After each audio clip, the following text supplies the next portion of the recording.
Yesterday, I was lying on my floor, staring at the ceiling, doing absolutely nothing. And one of those shower thoughts just hit me. What if I couldn't die?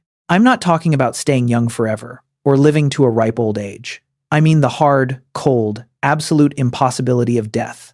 Total, glitch in the matrix immortality. I started playing it out in my head. And honestly, it got dark, fast. It's that specific brand of dread you get when you finish a 500-page philosophy book and realize you understand less about humanity and yourself than when you started. So, pull up a chair. Let's run the most terrifying thought experiment you'll hear today. I promise it'll make you look at your morning coffee and your entire life very differently. Let's go. Day 1. Humanity throws the biggest party in history. The news breaks on a Monday morning, which, honestly, tracks. Monday is usually where dreams go to die anyway, so it's the perfect day for death to finally clock out for good. Reports flood the feed. 0 fatalities. Car wreck? You're banged up, maybe in a cast, but you're breathing. Terminal illness? The pain is there, but the end isn't. You jump off a skyscraper? You hit the pavement, shatter every bone in your body, and then you just sit back up. The world celebrates like we just won the ultimate Super Bowl. And why wouldn't we? The one thing that's hunted us since we first crawled out of caves is just gone, deleted. The greatest human achievement since sliced bread, or air conditioning. I'd be popping champagne. You would too. But the hangover is coming, and this one is going to last forever. 6 months in, the cracks start to show. Have you ever wondered why people put up with soul-crushing jobs, toxic bosses, miserable marriages? It's because there's always an unspoken exit strategy. Life is finite. Everything ends, even the suffering. But now, that exit is padlocked, permanently. Imagine a Monday morning meeting. It's always Monday, listening to your manager explain synergy through a PowerPoint filled with clip art sunrises and italicized Steve Jobs quotes. Before, you could endure it. Because you knew, someday, I'll retire. Someday, this will be over. Now, that boss is staying there, forever. And so are you. It's like being stuck at the DMV. You're annoyed, you're late, but you stay because you know in 20 minutes you'll get your license and walk out. Now imagine that line never moves. Not because they're slow, but because people keep joining the back and nobody ever leaves the front. Quit your job? Sure. But what exactly are you doing with the next 800 years? This is the part people skip over. The claustrophobia. We're still having babies. Biological urges don't just clock out because death did. 8 billion people keep reproducing, but the global death counter stays at a hard 0. 20 years, the population doubles. 40 years, it quadruples. 100 years in, there isn't a word in the English language for that number anymore. The Earth is big, sure. But arable land, the stuff that actually keeps us fed, is a fixed asset. It doesn't stretch just because we decided to stop dying. The question is no longer to be or not to be. The question is, where do we put everyone? What do we eat? What do we breathe?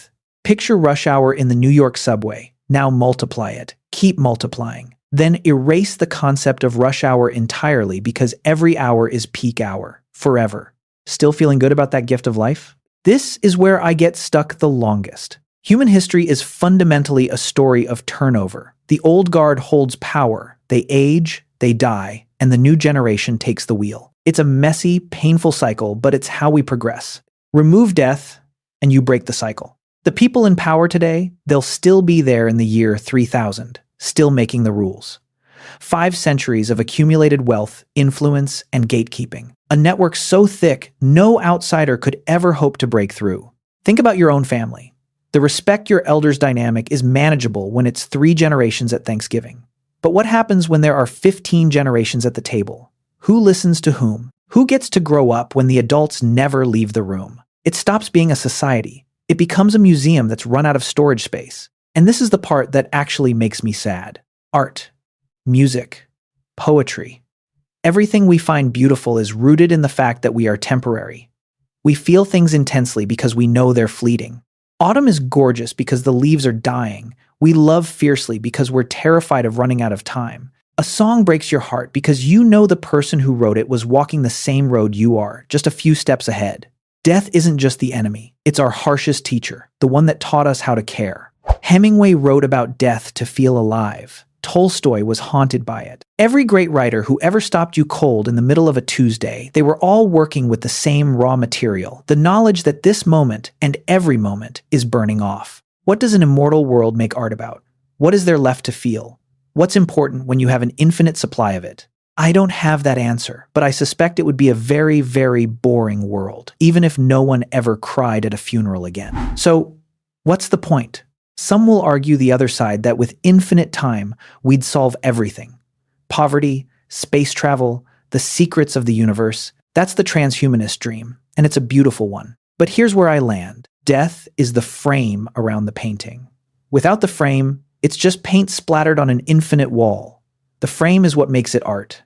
The grit you feel when a deadline is real. The love that hits different because you know you won't have them forever. The way you hold on to a moment because you know it will never happen exactly like this again. We think that by removing the limit, we gain freedom. But what we actually lose is the only compass that tells us which direction matters. There's an old perspective you've probably heard, some version of it, that we're just passing through, just visiting. And because we're just passing through, we shouldn't just pass the time. You appreciate your morning coffee because tomorrow isn't a guarantee.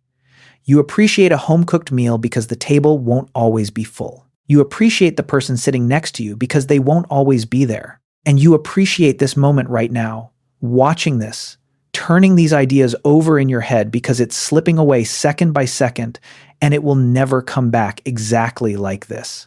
You don't need to live in fear of the end, but remembering it's there, turns out that's not the worst thing. So the next time Monday rolls around and your boss fires up that PowerPoint and you'd rather disappear into the floor, don't wish for forever. Just think about what you want to do with the temporary you actually have. As for me, I'm going to go lie back down on this floor and keep thinking up nonsense for a few more hours. Do me a favor and hit subscribe.